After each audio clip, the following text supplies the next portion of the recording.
जय हिंद दोस्तों। आज लाइव का तीसरा सेशन सिपाही विद्रोह का, और इसमें हम सिपाही विद्रोह के परिणाम और वीर कुंवर सिंह की इसमें क्या भूमिका है, इस पर चर्चा करेंगे। किसी का कॉल आ रहा है क्या? ओके, तो आज हम चर्चा करेंगे सिपाही विद्रोह के परिणाम।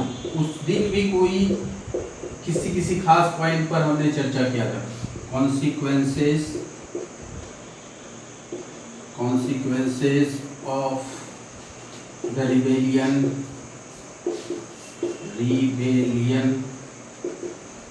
ऑफ 1857। इसके क्या क्या कॉन्सिक्वेंसेस हुए। तो सबसे पहले हम सिपाही विद्रोह के परिणाम में सबसे पहला है कि इसमें east India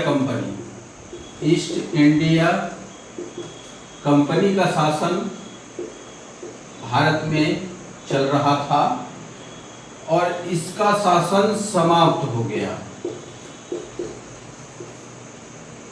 east India company का शासन समाप्त हो गया क्योंकि अंग्रेजी सरकार ने जिस कंपनी को ठेका दिया था, चार्टर दिया था, अधिकार दिया था कि आप जाइए और वहाँ शासन चलाइए और व्यापार कीजिए। पहले तो व्यापार करने के लिए इस कंपनी का गठन हुआ था, धीरे धीरे इनको शासन का ही प्रभार दे दिया गया। तो इनके कारण से ही सिपाही विद्रोह हुआ था। और यदि फिर वैसा कोई अंग्रेजी सरकार के दिमाग में गया कि यदि इस प्रकार का कोई रिवोल्ट फिर होगा भविष्य में, तो इसे हम लोग संभाल नहीं पाएंगे, इसलिए ईस्ट इंडिया कंपनी को मुक्त कर दिया गया और इसके जगह पे अंग्रेजी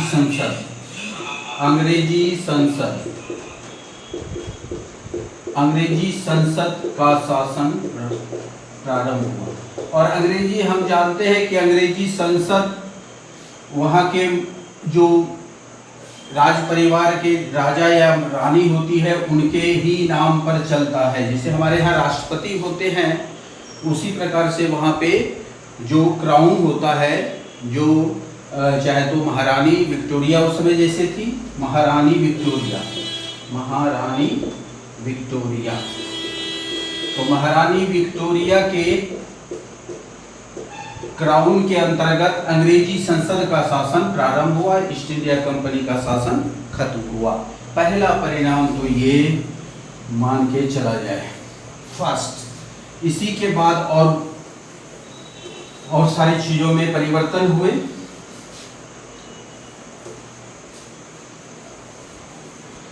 दूसरा जो हुआ कि महारानी विक्टोरिया के द्वारा एक घोषणा पत्र जारी किया गया। घोषणा पत्र विक्टोरिया के द्वारा उनके नाम से घोषणा पत्र जारी किया गया। और उस घोषणा पत्र में सिपाही विद्रोह के पीछे के जो कारण थे, उन कारणों को यथासंभव प्रयास किया गया कि दूर कर दे। जैसे हमने पढ़ा था कि सिपाही विद्रोह के पीछे एक धार्मिक कारण भी था कि धार्मिक रीति रिवाजों में हस्तक्षेप, जैसे सती प्रथा का खत्म करना, विधवा विवाह फिर शुरू करना, हिंदू देवी देवताओं का मजाक उड़ाना, धर्मांतरण पुरजोर जबरदस्ती करवाना, तो इन सब चीज़ों को बंद किया गया। इसे कह सकते हैं कि उसमें ये घोषणा की गई कि धार्मिक हस्तक्षेप बंद हो जाएगा। आप लोग घबराए नहीं, भारतीय जनता से यह अपील की गई या उनके दिमाग में विश्वास बिठाने का प्रयास किया गया कि धार्मिक हस्तक्षेप अब हम लोग नहीं करेंगे, बंद हो जाएगा।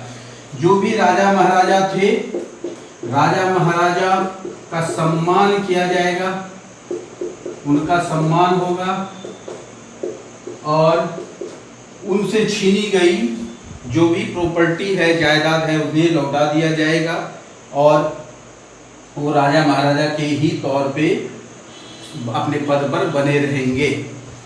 और इनको दत्तक पुत्र, याद है ना, दत्तक पुत्र लेने से मना किया गया था, तो दत्तक पुत्र लेने का अधिकार दिया गया।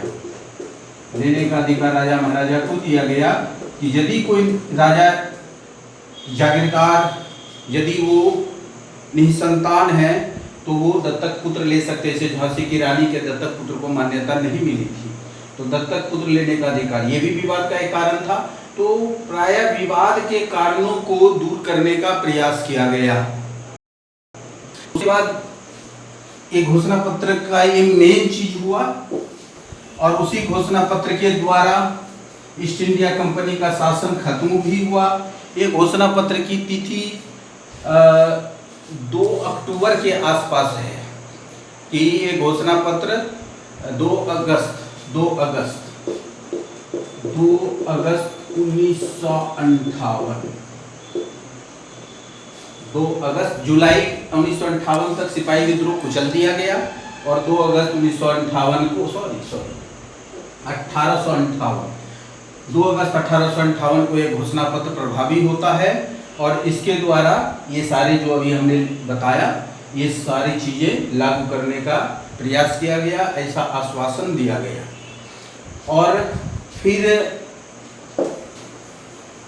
एक परिणाम ये भी हुआ कि अंग्रेजी शिक्षा का प्रसार अब करने का पुरजोर कोशिश की गई। अंग्रेजी शिक्षा के प्रसार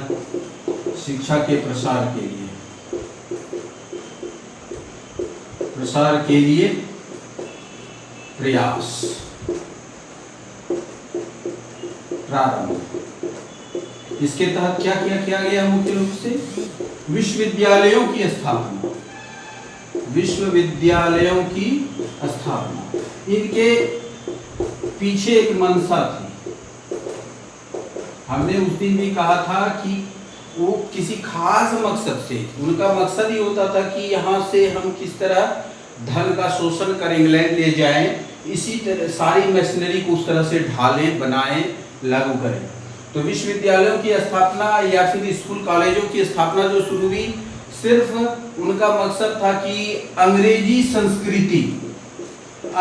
संस्कृति के प्रति भारतीयों में आदर सम्मान का भाव, अंग्रेजी संस्कृति की जानकारी, यानी भारतीयों को अंग्रेजी कल्चर में ढाल देना, ताकि वो लोग यहाँ हमारे शासन को समझें, यानी अंग्रेजी शासन को, कानून को, नियम कायदा सबको समझें और उसी तरह से अकॉर्डिंगली वो व्यवहार करें।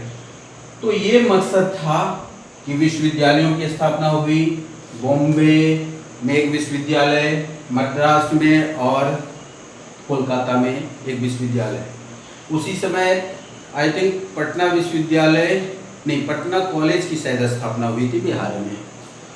तो अंग्रेजी शिक्षा का प्रसार किया गया, और उसके बाद खुलकर उद्योग धंधों का विकास किया गया, और उद्योग धंधों का विकास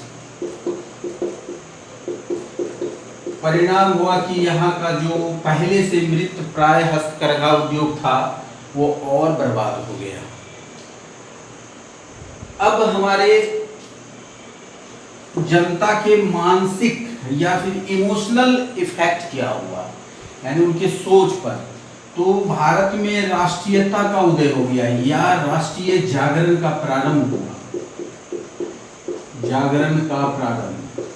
उसी समय हिंदी में भारतीय हिंदू युग का भी कुछ आसपास ही है, सिपाही विद्रोह के पास। तो राष्ट्रीय जागरण का प्रारंभ अब हो गया। मुगलों के शासन का भी अंत अब ऑफिशियली हो गया।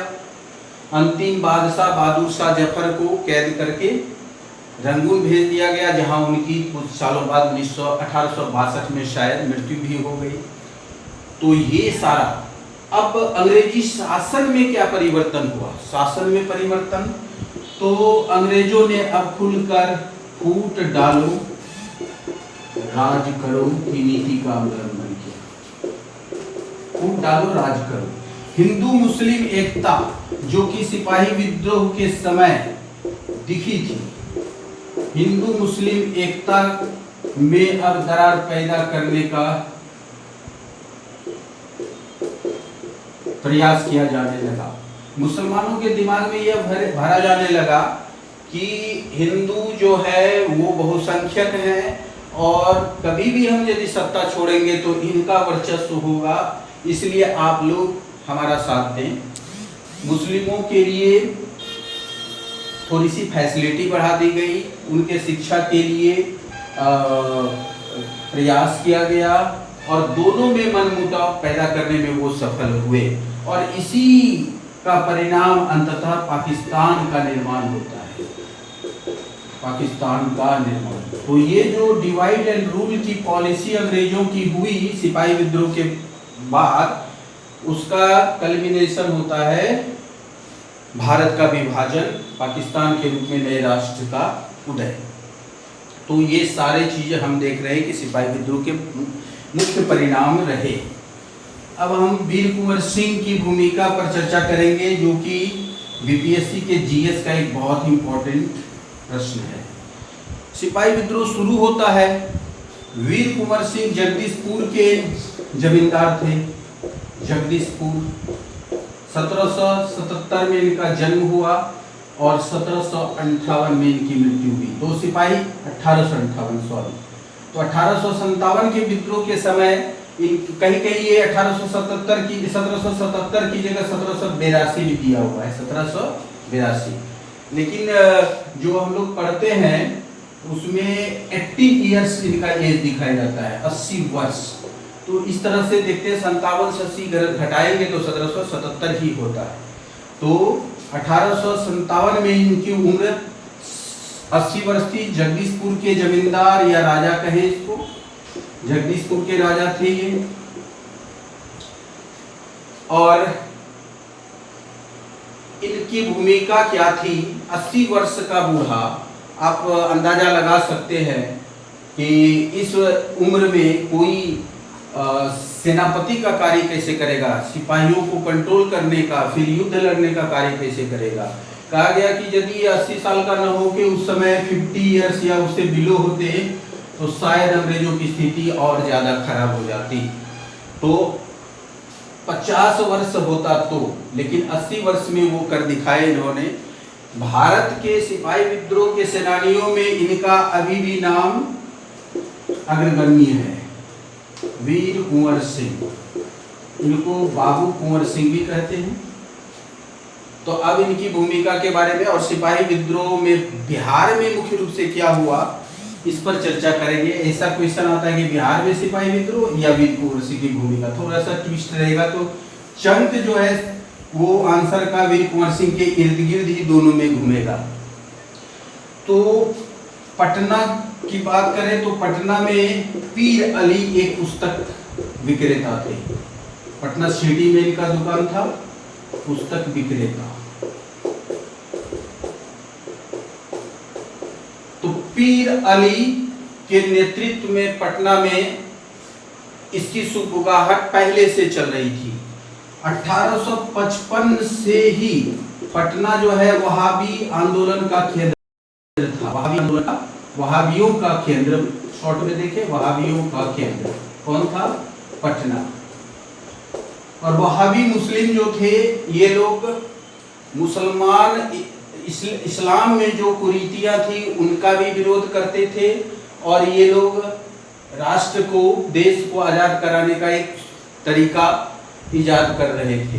तो इनका केंद्र जो बिहार में भी था और वो भी पटना में। तो 1855 से इनकी गतिविधि काफी तेज हो चुकी थी और पीर अली को जब अंदाजा लगा कि अब कुछ इस टाइप से सिपाहियों का या देशी रियासतों का विद्रोह अब शुरू होगा, तो इन लोगों ने 3 जुलाई को पटना में, 3 जुलाई 1857 को पटना में विद्रोह की शुरुआत करने का प्लान कर लिया था।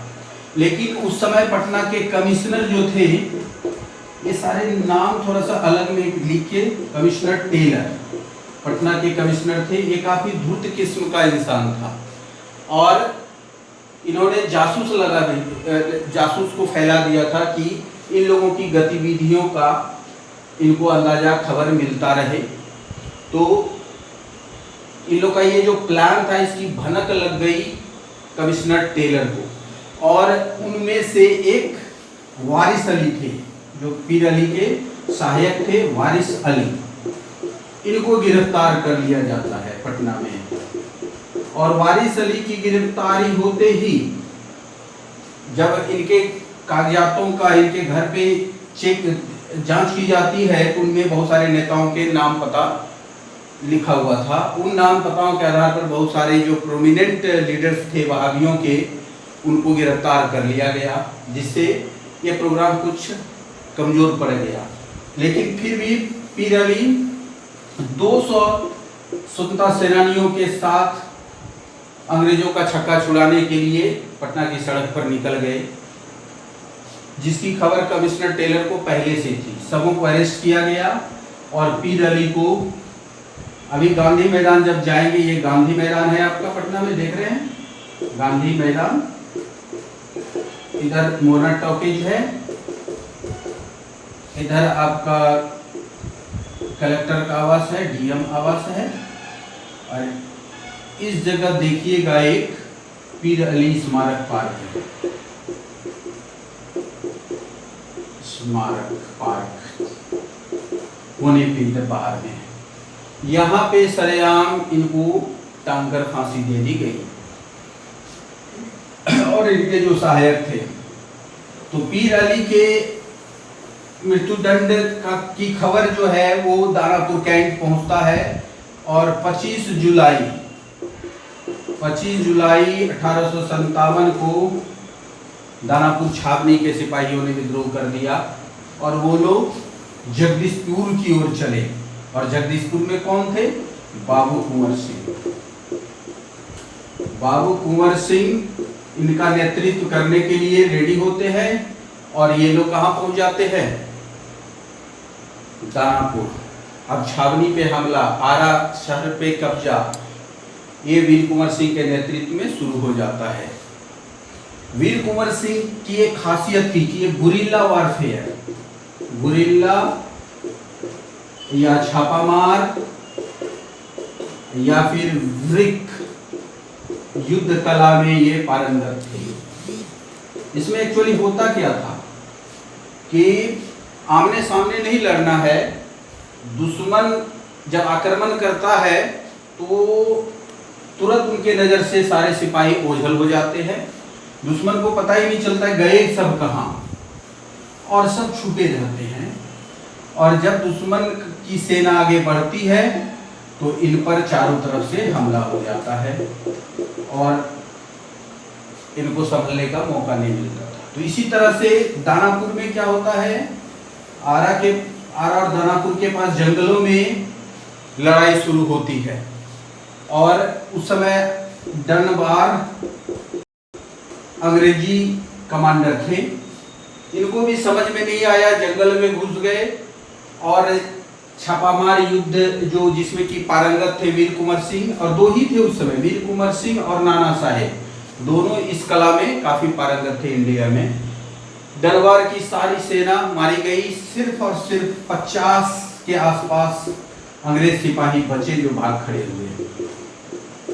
अंग्रेज सिपाही बचे ओनली 50।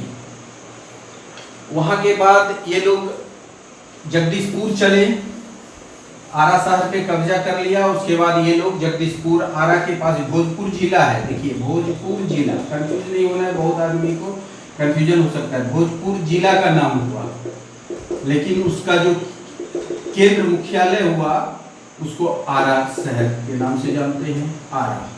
तो भोजपुर, आरा, इसी में एक जगदीशपुर है। तो ये सब एक ही जिला में है। तो यहां से तो आसपास ही सब हुआ ना। तो जगदीशपुर से 1700 सिपाहियों के साथ, हाँ, जगदीशपुर के किला पे आयरकूट का विंसेंट आयर कमांडर, दूसरा कमांडर डनवार तो गए, मारे गए थे डनवार। अब विंसेंट आयर जगदीशपुर पर कब्जा करते हैं। वीर कुंवर सिंह 1700 सिपाहियों के साथ जगदीशपुर छोड़कर अब निकलते हैं यूपी की तरफ। अब उनका जो टारगेट था कि अंग्रेज को जगदीशपुर से टहलाते बुलाते इधर उधर घुमाते फिर लौट के कहाँ आ जाना है, जगदीशपुर। और इन सब जगहों पे इसमें कौन कौन सा जगह हो रहा है, ये आपका हो गया कौन सा, जगदीशपुर, जो वीर कुंवर सिंह का घर है, रियासत है। आजमगढ़, इलाहाबाद, वाराणसी, इसमें फिर यहाँ लखनऊ में भारत के टॉप क्लास के जितने भी उस समय स्वतंत्रता सेनानी थे उनसे वीर कुंवर सिंह की मुलाकात भी होती है। तो इन सब जगहों पे भी वीर कुंवर सिंह जिस तत्परता से उन्होंने आरा में लड़ाई की थी उसी तत्परता से इन सब जगहों में उनकी लड़ाई होती है और लगभग सब जगह वो शुरुआती दौर में विजित होते हैं। विंसेंट आयर यहाँ कब्जा कर लिए तो यहाँ से वो अपनी सेना के साथ, और जहाँ वो आगे बढ़े उनके साथ और भी सेनानी सिपाही जुटते गए और इन जगहों पे उनका सामना होता है लुगार्ड से और मार्कर से। ये अंग्रेज कमांडर थे। इन लोगों को भी छकाते हुए इन सब जगहों को जीतते हुए वो फिर कहाँ अपने घर को वापस आ रहे थे। कब 23 अप्रैल 18 आ जाता है, सॉरी 1858, यानी जुलाई में जो शुरू हुई 57 में, ये लगभग 6 महीना और 10 महीना, ये 10 महीना वीर कुंवर सिंह के नाम से अंग्रेजी सेना और कमांडर घबराते थे। इनके सामने उनकी गिग्गी बन जाती थी। इनके छापामार युद्ध कला के सामने इन्होंने हजारों की संख्या में अपने सिपाही और कमांडर खोया था। तो अब इनका लास्ट होता है कि अब हमें जगदीशपुर पहुंच जाना है। तो 23 अप्रैल 1858 को बलिया के पास गंगा नदी पार करना था। इसकी खबर अंग्रेज कमांडर को मिल जाती है कि वीर कुंवर सिंह बलिया के पास गंगा पार करेंगे और यहाँ पे न पार करके 7 किलोमीटर आगे नाव से गंगा पार करने लगे और ये लोग यहीं पे इंतजार करने लगे। अर्थात ये अंग्रेजों के दिमाग से भी खेलते थे कि उनके दिमाग में या उनके पास ये खबर भिजवा दी जाती थी किसी तरह से काउंटर इंटेलिजेंस के द्वारा कि यहाँ से पार करने वाले हैं, वो लोग यहाँ पे इंतजार कर रहे हैं और 7 किलोमीटर दूर नाव से उनकी सारी सेना पार कर जाती है जगदीशपुर की ओर। देखिए उनकी महानता कि वो सारे सिपाहियों को पहले नाव से पार करवाते हैं, उसके बाद अंतिम नाव में खुद बैठते हैं। ये भी दिखाता है कि वो कितने महान सेनानी थे और अपने सहकर्मियों का कितना ख्याल रखते थे। तब तक अंग्रेजी कमांडर पीछा करते हुए आते हैं। बीच गंगा में है उनका नाव। फायरिंग शुरू होती है और उनके बाएं हाथ की कलाई में गोली लग जाती है। उसी समय माँ गंगा को उन्होंने केहुनी के पास से अपना हाथ काटकर, क्योंकि उन्हें डर था कि जहर फैल जाएगा और ये बुलेट लगा हुआ था, तो केहुनी के पास से अपना हाथ काटकर गंगा में प्रवाहित कर दिया। 23 अप्रैल 1858, ये सब कहानी आपने सुना भी होगा। अब वो पहुंचते हैं जगदीशपुर अपने किले के पास जगदीशपुर, और वहां पे जो झंडा यूनियन जैक यानी अंग्रेजी सत्ता का जो झंडा लहरा रहा था उसको उतारकर अपना झंडा लहरा देते हैं। लेकिन 3 दिन बाद अर्थात 26 अप्रैल को इस महान सेनानायक की मृत्यु हो जाती है जगदीशपुर में। यानी एकमात्र उस सिपाही विद्रोह के दौरान एकमात्र यही राजा थे जिनका राज्य वापस मिला था और अपने स्वतंत्र राज्य में ही इनकी मृत्यु हुई थी। बाकी कोई स्वतंत्र नहीं करवा पाए थे। तो ये इनका स्पेशलिटी रहा। इनके बारे में कहा गया कि यदि ये 50 साल 40 साल के बीच के भी होते तो शायद सिपाही विद्रोह का स्वरूप कुछ और होता, परिणाम कुछ और होता। अंग्रेजी शासन को, अंग्रेजी सेना को काफी ज्यादा नुकसान उठाना पड़ सकता था। तो ये वीर कुंवर सिंह की भूमिका पे आज हमने चर्चा की। अब थोड़ा सा हम इन सब मुद्दों से थोड़ा अलग चर्चा करेंगे। आंसर राइटिंग पे कुछ लोगों ने सवाल किया है कि आंसर राइटिंग किस प्रकार करें। तो देखिए, प्रश्न क्या पूछा जा रहा है, प्रश्न क्या पूछा जा रहा है, इस पर कंसंट्रेट करना है, इस पर सोचना है। यदि आपसे पूछा जा रहा है कि वीर कुंवर सिंह ने सिपाही विद्रोह को किस प्रकार प्रभावित किया, तो वीर कुंवर सिंह को हटा लीजिए और देखिए कि यदि वो नहीं रहते तो फिर सिपाही विद्रोह का स्वरूप क्या होता। क्या कोई दूसरा कमांडर था, उससे इफिशिएंट और कोई था? तो ये सब चीजों पे थोड़ा सा थिंकिंग करने की जरूरत है 2 मिनट के लिए। और फिर आप प्रश्न जो पूछा गया टू द पॉइंट वहीं पे आंसर कीजिए। ज्यादा लंबा चौड़ा आंसर नहीं लिखना है, जैसे यूनिवर्सिटी में प्राय पन्ना भर दो, पेज भरो, उससे आपका मार्क्स और घट जाएगा। ज्यादा आंसर लंबा चौड़ा हो जाएगा तो मार्क्स घटने की संभावना है, क्योंकि आपको एग्जामिनर को समझाना नहीं है, एग्जामिनर को सिर्फ ये इंडिकेट करना है कि आप समझ गए हैं। यदि हम केवल बोलते हैं ब्रिटिश ईस्ट इंडिया कंपनी के शासन का अंत हो चुका था, इस सिपाही विद्रोह के परिणाम स्वरूप ईस्ट इंडिया कंपनी के शासन का अंत हुआ और ब्रिटिश संसद का सीधा शासन प्रारंभ हुआ भारत सचिव के अधीन, तो आंसर आपका पूरा हो गया। अब ईस्ट इंडिया कंपनी के बारे में कहानी लिखने की जरूरत नहीं है। उसी तरह से जो भी हड़प नीति थी, लॉर्ड डलहौजी की हड़प नीति, या गोद नहीं, दत्तक पुत्र नहीं ले सकते हैं, इसी नीति इनका खात्मा कर दिया गया, जिससे राजा महाराजाओं का विश्वास अंग्रेजी सत्ता के प्रति बढ़ा।